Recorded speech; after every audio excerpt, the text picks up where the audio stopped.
चलिए स्टार्ट करते हैं क्वेश्चन से।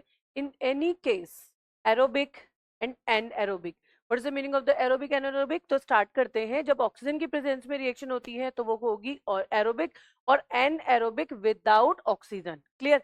ऑल लिविंग ऑर्गेनिज्म यानी सभी लिविंग के अंदर होगी रिटेन द एंजाइमेटिक, जिसके प्रेजेंस में, किसकी प्रेजेंस में?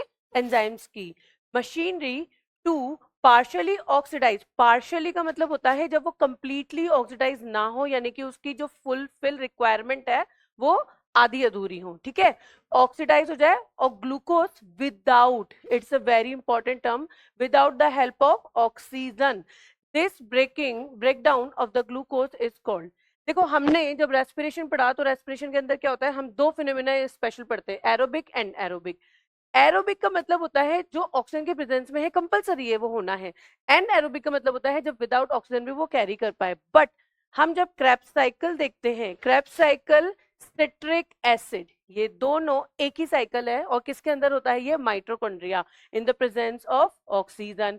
यहाँ पे रिक्वायरमेंट ऑक्सीजन की फुलफिल हो रही है, तो ये दोनों हमारे क्या हो गए? आउट हो गए इस ऑप्शन में से।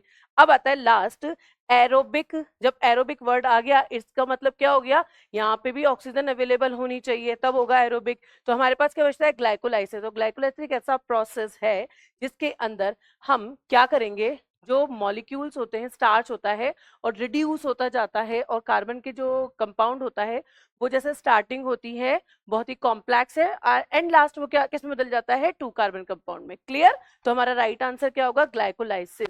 और ग्लाइकोलाइसिस को अगर अपन समझें तो इसका मतलब क्या होता है?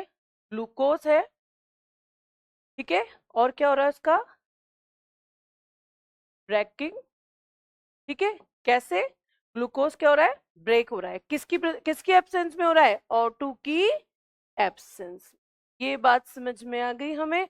तो हम आंसर आराम से कर सकते हैं कि लाइसिस मतलब होता है टूटना, ब्रेकिंग। क्लियर? राइट आंसर है सी।